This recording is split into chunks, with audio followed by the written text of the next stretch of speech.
So to install the Navigator app on your Android device, access the Play Store, then go and search for Navigator DMS. Do a search for that. You'll see the Navigator icon there, Navigator DMS. You can then install that to install that on the device. Literally as simple as that. It takes a few seconds to install it, and then you're done.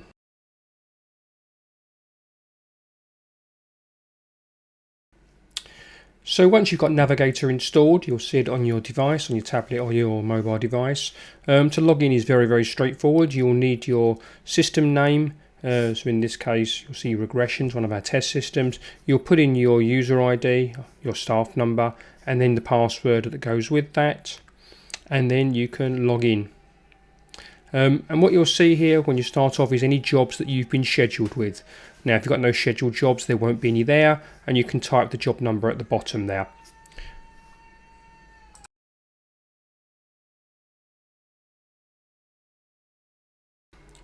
So let's just quickly sort of take an aside and show how to allocate a job to a technician. So it shows in his job list as jobs to do. So you can actually sort of pre-schedule them for the technician. So if you take a job, this one here, for example, and then once you've got the job up on screen, if you flip across to the scheduling tab, right hand side here, you can allocate to a technician. So quickly flip into the technician. I was logged in as technician 32, Peter Brown, select, and that will then attach that to the technician. We can close that one away.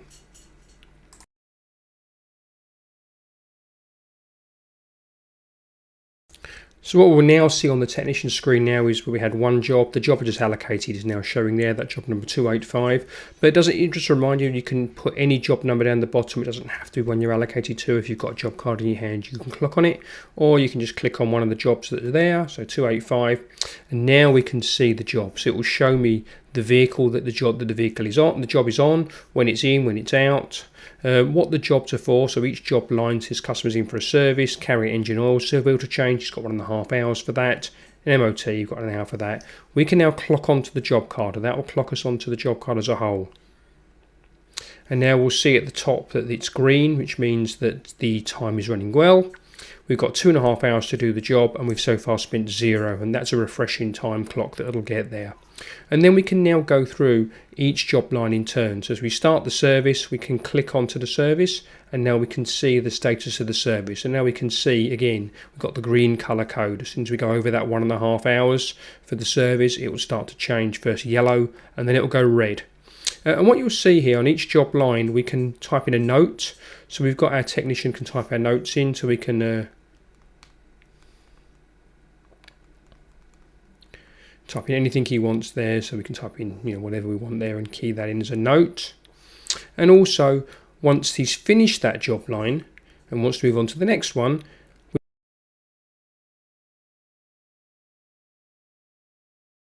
so changing the status of the job line when it's finished, you can actually click the status and choose a status. We've got all the different statuses there. It's complete, awaiting parts, awaiting further instructions, awaiting parts and instructions, or can be restarted. But this one will say it's completed the service, and we can then move on to the next job line, which is done by choosing that green arrow there. So we can just arrow down, and then we can see that the service is complete. It's gone green, and we can now move on to the MOT. We've got exactly the same thing here. So I could, for example, put in passed, certificate, number, whatever, for example, and again mark that job line is complete.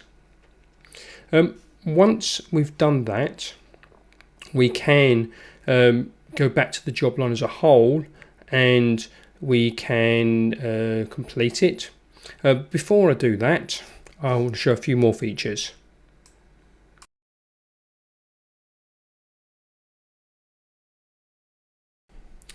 So let's just talk about the comms, communication between the technician and the service receptionist.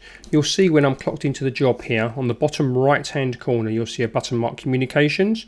If we tap that, the technician can type in a note. So I'll just put in this is a note, and then we'll just hit send, and we can see that it's kept a log of that.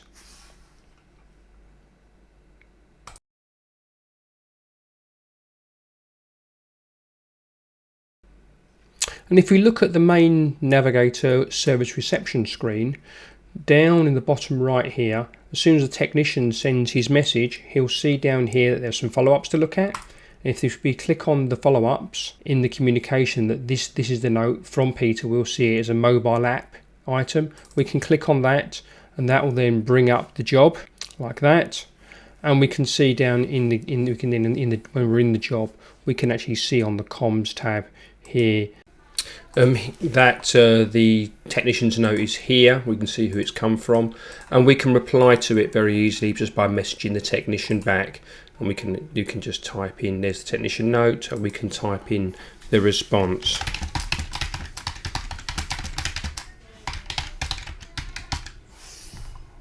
And click send.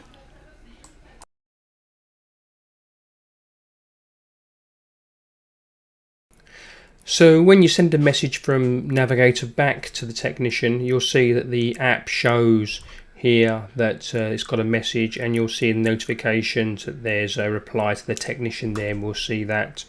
And in the app there, we can see down at the bottom on the communications, we can see there's a message there, and we can click in it and we can see the replies that are in there, and we can to and fro as we need to.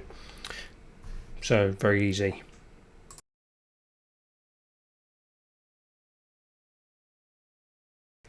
And then finally, when the job's completed and you want to clock off, the technician's either going to be on this screen, which is when he's sort of clocked onto an individual job line, in which case he can hit the arrow, into the statuses, but hit the arrow down, the big green thing, and that will then take him back to the job line.